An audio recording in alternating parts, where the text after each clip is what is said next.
is it drumming a young man's game? I mean, is it like athletics where as you get older, drummers slow down? I don't know. I haven't. I played just as wild as I did back in the day. And how old are you now? 43. You look great. Oh, thank you. You don't look 43. Yeah, Max Weinberg told me one time he watched me play, and he was like at a show where Blink played, and he's like, I don't know how much longer you can play like that. Because you fucking go hard, dude. He's like, you're gonna need back surgery. You play like you have rabies. You're just smashing the fucking drums. So knock on wood, nothing has changed, and I play exactly how I always have. You know. I don't even want to think about a day where I have to play any different. Right. I'm sure it'll come, but... Do you get massages? Yes. That'll help a lot, right? Yeah. Massages, Epsom salt baths.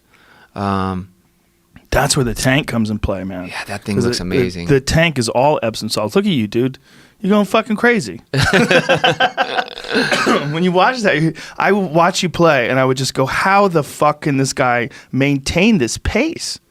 Because everybody drums differently, you know. I mean, it's really interesting to watch people's different, especially my friend Bill Burr really got into drumming, and you know, he's really into it, and I like watching him play. And it's interesting to see someone take something up and get better and take lessons and learn it. But the thing that really strikes me is how many repetitions are involved. Like as you're doing this, like the amount of times you're hitting these drums is fucking insanity.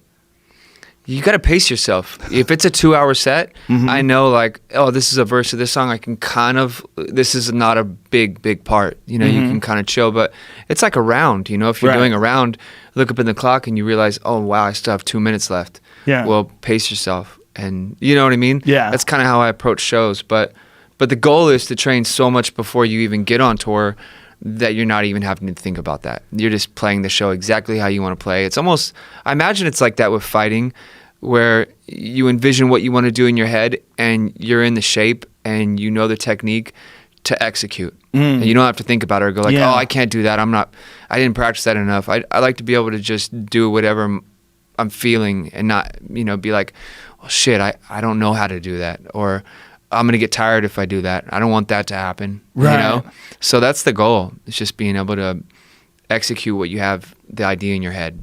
Well, musicians have to have discipline because you have to practice. That's one of the things that makes you guys so unique in the entertainment world. It's like, I mean, I guess maybe actors have to practice.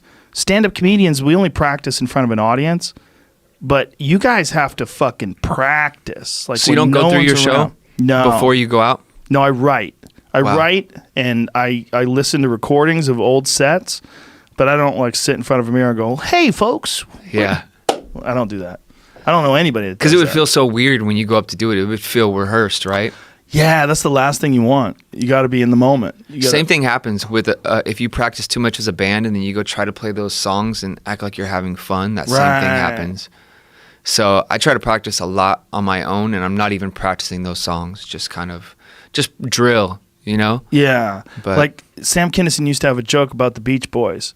About they're going out there like playing I Wish They Could All Be California Girls again, and like Jesus fucking Christ, I wish they all could. Like it becomes a job that you don't want that. You want it to be fresh and exciting, and you want it to be something that you're really in the moment and really thinking about. So I make up new shit on the spot too. That's the best. Is I just make up new fills or just try to reinvent the songs to the point where even like Mark will look back at me and be like, you know what I mean? Whatever. Like, that's the best, you know? Just kind of freaking it on the fly. Right. And even to the crowd, it's like, whoa, that's cool. You haven't heard it like that before. Yeah. So that's like after 2 or 3 months of being on tour, you do stuff like that. Yeah. When you get off tour, do you consciously give yourself a rest? No. I'm busier at home than I am on tour. On tour is so lavish, man. Like, you have someone saying, I mean, you do have people kind of waiting on you hand and foot somewhat, you know, like, hey, catering's, you know, ready if you want to eat, or hey, you got to go do an interview 30 minutes before you go on stage, cars outside waiting for you after the show, taking you to the hotel. So that doesn't happen at home. Right. You know, and at home, I do so many other things besides playing the band. Like I, you know, produce a bunch of rap artists. I have Crossroads. I have clothing companies. I have 3 kids. It's way busier at home. Tour is a vacation.